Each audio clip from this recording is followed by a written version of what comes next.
my mom said quietly. This weekend's just for the people who really matter. My sister added. You wouldn't enjoy it anyway. I raised my glass and said, Understood. That night, I cancelled every resort booking and reversed the spa deposit. At the dock, they were told, Nothing's paid. My dad's call came first. Fix this now. I smiled and replied, I've always been the one who foots the bill. Vacations, birthdays, unexpected hospital bills, new furniture, even car repairs. Whenever someone in my family needed something, I stepped in. Not once did I make a big deal out of it. I thought it was what you did when you were fortunate enough to have more than enough.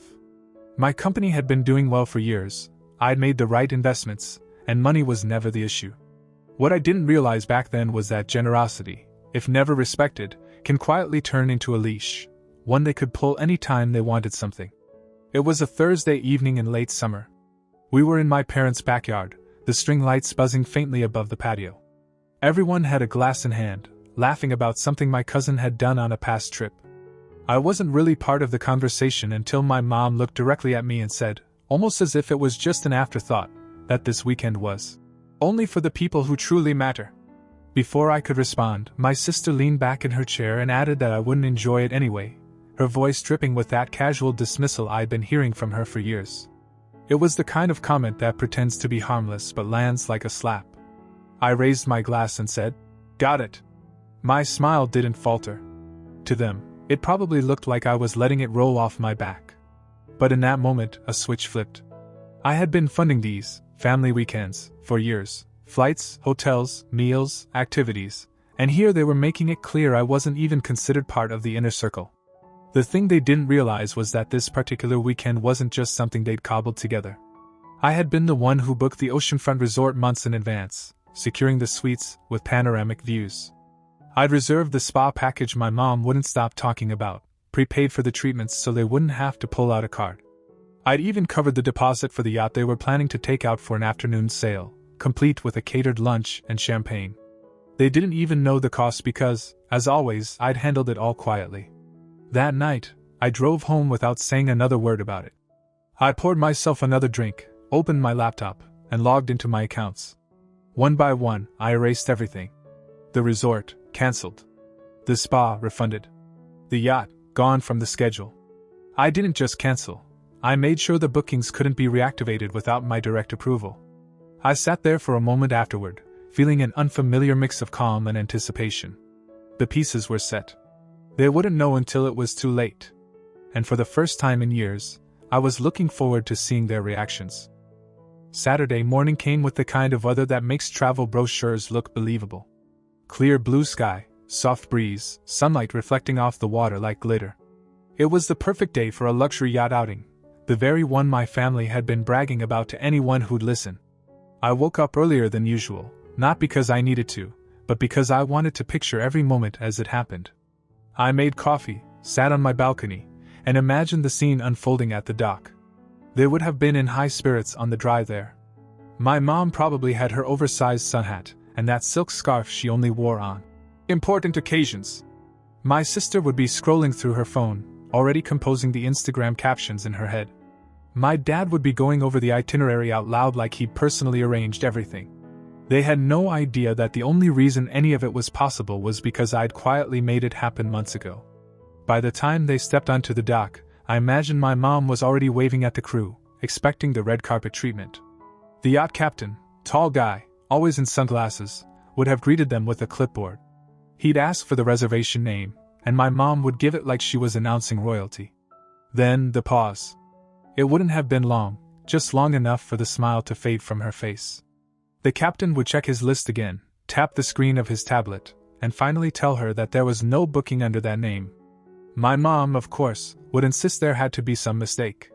My sister would step in, voice rising, telling him to check again. The captain, professional but firm, would show them the timestamp of the cancellation. He'd even point out that the payment had been refunded in full. My sister would demand to know to whom, as if she didn't already suspect. My mom would double down, saying she had confirmed everything herself, which was a lie, because she had never lifted a finger to arrange a single part of this trip. I pictured my dad stepping aside to make a call, muttering about straightening this out. A few seconds later, my phone lit up with his name. "Fix this now," he said the moment I answered, no greeting, no preamble. I took a slow sip of coffee, letting the bitterness settle before I replied. "No." For a moment, there was nothing but background noise, waves slapping against the dock, muffled voices, maybe my sister yelling at someone nearby. "You think this is funny?" he asked. I said, "You told me I wouldn't enjoy the weekend. I took your advice." Then I ended the call. I knew exactly what would happen next. They'd scramble to save face, maybe try to pay for the yacht themselves, only to realize how expensive it really was. They'd think about calling the resort to check in early, but the same thing would happen there. The entire weekend they'd been so confident about was a house of cards, and I just pulled the bottom piece out. What they didn't know yet was that the yacht was just the first domino. After I hung up on my dad at the dock, the silence from their side lasted about an hour. I imagined them pacing, trying to figure out how to turn things back in their favor. My dad has always been the problem solver, but only when the solution involves someone else footing the bill. My mom would be playing the dignity card, acting like this was beneath her to even address. My sister? She'd be running her mouth, pointing fingers at everyone except herself. When my phone finally lit up again, it was my sister calling. I let it ring. Then again. Then my mom. Then my sister. By the time the fifth call came, I'd already put my phone on silent and set it face down on the counter. I was making breakfast when my cousin's name popped up on my screen with a text that just read, "What happened?" "Your mom's crying at the marina." I could picture it clearly, her sitting on one of those wooden benches, sunglasses on, trying to play the victim for anyone within earshot.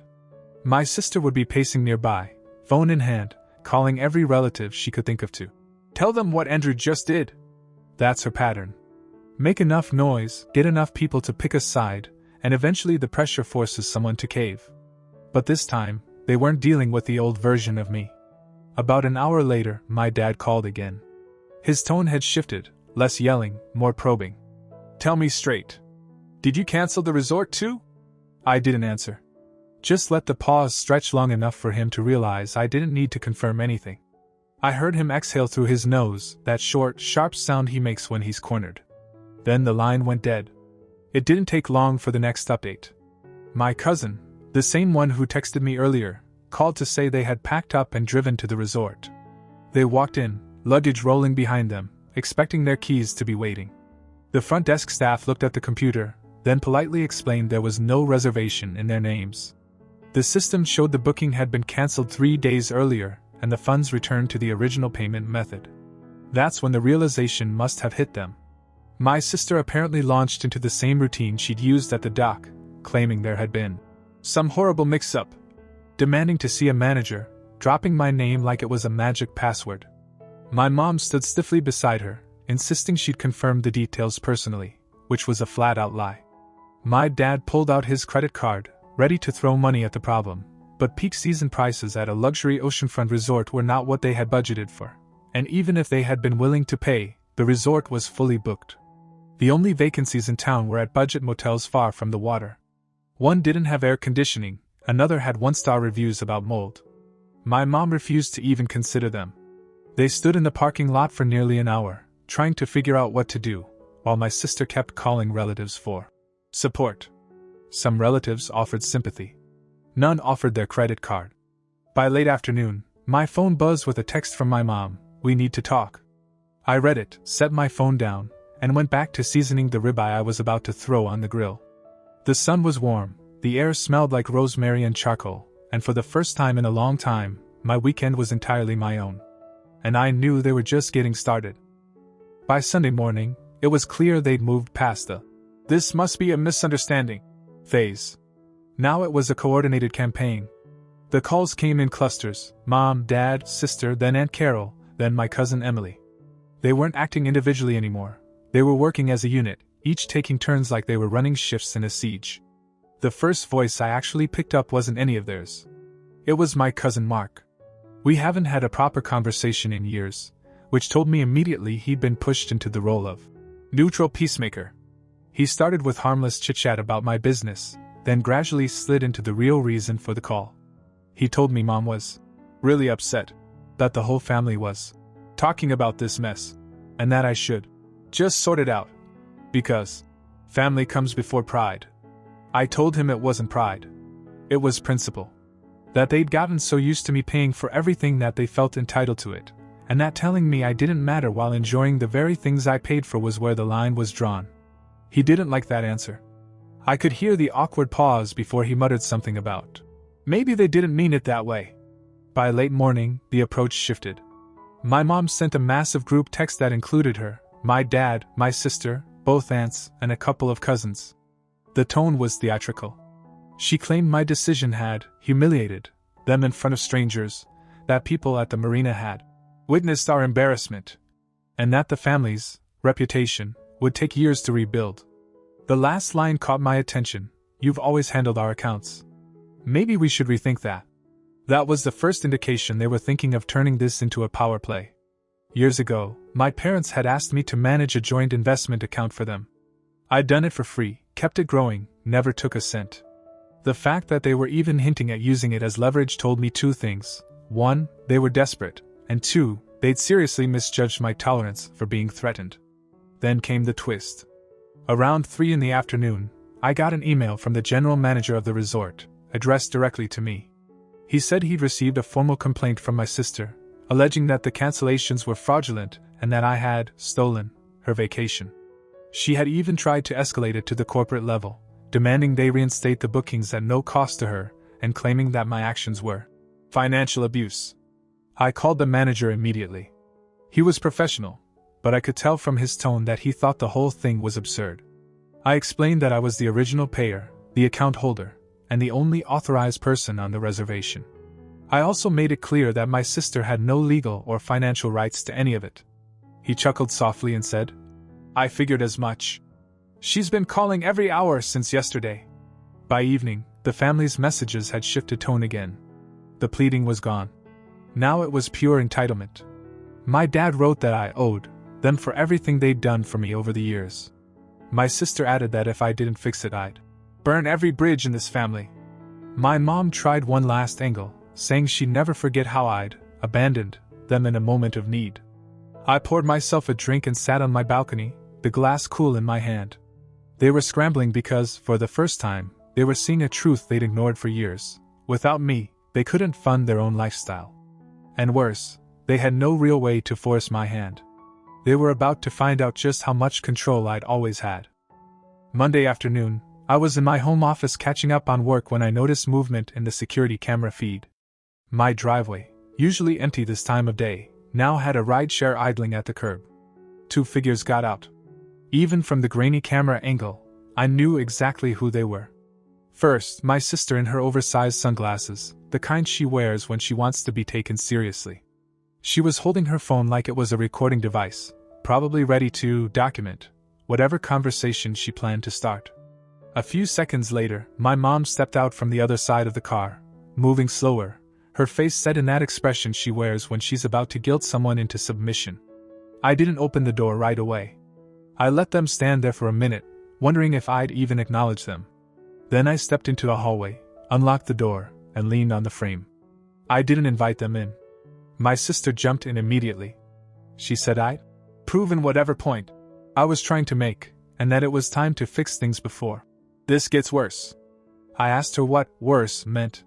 She smirked, said the family had ways of making sure I'd regret letting money get between us.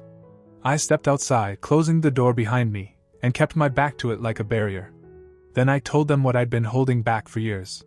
I reminded them of every vacation, every meal, every bill I'd quietly covered without a second thought. I told them it was never an obligation, it was my choice. But they had turned it into an expectation. They hadn't thanked me, they treated it as their right. I explained that the ruined weekend wasn't punishment, it was a preview. From here on out, they would book their own trips, pay for their own luxuries, and learn what it was like to plan without assuming I'd pick up the tab. My mom tried to cut in with the same emotional appeals she'd always used, talking about family unity and respecting our bond, but I didn't give her room. I told them that as of this morning, I had removed myself from every financial arrangement I'd been overseeing for the family. The investment account I'd been growing for my parents was still intact, but they now had full control of it, which also meant they had full responsibility. No more quiet management. No more safety net. My sister's posture shifted. The arrogance was leaking out of her voice. She started to say something about what people will think when they hear about all this. I cut her off. I told her the only people who cared about their image were them, and that public perception wasn't worth the years of entitlement I tolerated. It was quiet for a few moments after that. Then my mom told my sister they should leave before they made a scene. They turned and walked back toward the waiting car, not speaking to each other. The rideshare pulled away. My phone stayed silent for hours. Then, just after 9 that night, I got a single text from my dad. Message received. But I knew from experience that received didn't mean understood. And it definitely didn't mean accepted. The first few days after that standoff at my front door were dead quiet. No calls, no texts, no surprise visits. Not even one of my sister's trademark cryptic posts online. On the surface, it could have looked like they'd accepted it. But I knew better. My family doesn't retreat, they regroup. It started on the 4th day. I noticed a post from my cousin Emily, a sunset photo with the caption, "Some people forget who helped them shine." No names, but the timing was too obvious. The next morning, my Aunt Carol uploaded a beach photo of her kids with the line, "We still know how to have a good time without drama." My sister went for the full performance. A mirror selfie in a worn-out spa robe captioned, #self-care on my own dime, like it was a victory lap instead of a consolation prize. The irony was that all of these jabs only made them look more desperate. I didn't respond to any of them. I wanted them to sit with the discomfort. 2 weeks later, my mom called. She sounded casual at first, asking if I'd be coming to Thanksgiving. I gave her a non-committal answer, knowing that wasn't the real reason she'd reached out. Sure enough, after a pause, she let it slip. "Things have been tight since you stepped back from the accounts." That was putting it lightly. My dad had apparently tried to handle one of the brokerage logins and managed to lock himself out after multiple failed password attempts. The automated security protocols froze their access for 72 hours, during which my mom said they felt trapped. My sister, meanwhile, had been coming to them for loans between paychecks, but she was still spending money on brunches, clothes, and whatever she could justify as a necessity. I told my mom exactly what I'd told her on my doorstep. The days of me fixing their problems and funding their fun without being respected were over. She didn't argue. She just went quiet, then started talking about the weather. A month later, my sister made another move. I got an email invitation for a family weekend in the mountains. The way it was worded was careful, no mention of cost, just the expectation that if I accepted, I'd automatically cover the cabins. I replied with 2 words. "Sounds expensive." She never responded. Over the next few months, I saw the shift. At family gatherings, they avoided bringing up vacations or big purchases around me. My sister kept her distance unless other people were in the room. My dad stayed polite but short. My mom tried to smooth things over with small talk, but she never brought up money again. The most telling change wasn't in what they said, it was in what they didn't say. No more, "We should all go somewhere" comments. No more hint dropping about upgrades or gifts. They had learned, the hard way, that I could cut the cord and walk away without looking back. It wasn't just about that ruined weekend anymore. It was about resetting the balance after years of unspoken expectations. They now knew, without question, that the safety net they'd been swinging on wasn't theirs, it was mine. And I could pull it away any time. And in that knowledge, they finally started treading carefully. That was the real victory. 2 weeks after the so-called family weekend in the mountains invite, things had gone quiet enough that I thought maybe, just maybe, they'd finally let it go. No phone calls. No group texts. No passive-aggressive posts from my sister's Instagram. I started to think the lesson had actually stuck. But with my family, silence isn't surrender. It's preparation. The first sign came in the form of an email from my accountant with the subject line, "Urgent, potential fraud." Inside, she'd forwarded a message from the property management company that handles one of my rental homes. According to them, someone had called claiming to be me, saying there was a change in my financial strategy, and that rent payments needed to be sent to a new bank account for tax purposes. They'd even used my old high school address as verification, something that's not public knowledge and hasn't been relevant in decades. The property manager immediately suspected something was off. He refused the change, told the caller he'd need written verification, and contacted my accountant directly. The second sign came later that night. My cousin Emily called me, which is rare enough to raise suspicion. She sounded hesitant, almost apologetic, and told me my sister had been asking her oddly specific questions about my assets, which properties were in my name, which were owned through my company, how much I kept in liquid funds. Emily claimed she didn't give any answers, but she thought I should know. Then she added something else. Apparently, my mom had been meeting with a friend who's good with paperwork. Emily didn't say it outright, but I knew what she meant. Someone who knew how to dig into public and semi-public financial records, maybe even find creative ways to pressure access. By the next morning, I didn't need confirmation. My sister posted one of her cryptic, self-satisfied messages on Facebook. Some people think cutting ties makes them untouchable. It doesn't. This wasn't just bitterness anymore. It was reconnaissance. Probing. Looking for weak spots they could exploit. And that's when I decided something important. I wasn't going to keep waiting for their next attempt. I'd stopped playing defense. It was time to go on the offensive, to lock down every account, every property, every single point of possible access before they even realized the doors were closing. They thought they could get clever. I was about to show them what clever actually looked like. Once I decided to go on the offensive, I didn't wait. By noon that day, I had my attorney on the phone, my accountant in my inbox, and my property manager on a three-way call. I wanted everything reviewed, every account, every property, every automatic payment, every access point where my name intersected with theirs. We started with the joint investment account I'd been managing for my parents. It was still in good shape, but I transferred oversight to a trust in my name alone, with a new attorney as the sole administrator. My parents were still beneficiaries. I wasn't taking their money, but they could no longer touch a cent without my explicit sign-off. Next were the properties.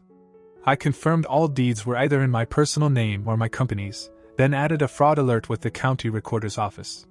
If anyone so much as attempted to file a change in ownership or lien, I'd get notified instantly. Bank accounts got two-step verification with a physical security key, the kind you have to plug into your computer to log in. No phone-based codes. No chance of accidentally being reset by someone who guessed my personal details. Even the yacht club membership, the one my dad liked to flash around as if it were his, got updated. The club manager now knew that no one but me had authorization to book, charge, or even access the property under my membership. It took less than a week. By the time I was done, there wasn't a single part of my financial life they could reach. The first sign that they noticed came when my dad tried to log into the joint account to check something, and got an error message. He called me, voice sharp, asking why it was locked. I told him it wasn't locked, it was secure. And that if he needed something, he could make a formal request through my attorney. The second sign came from my sister, who apparently tried to call the property manager about adjusting the rental payments on one of my houses. He told her he couldn't discuss anything without my written authorization. She didn't even bother to contact me afterward. My mom didn't call at all. But I heard from Emily that she'd stopped bragging to her friends about family weekends, or Andrew's generosity. For the first time in years, they couldn't touch anything of mine, not my money, not my bookings, not even my name to get special treatment. And I could feel the shift. They weren't happy about it, but they knew they couldn't undo it. That was the point. They thought the weekend I canceled was the message. It wasn't. The real message was this: they had never been entitled to my success, and now, they couldn't even pretend they were. And this time, there was no going back.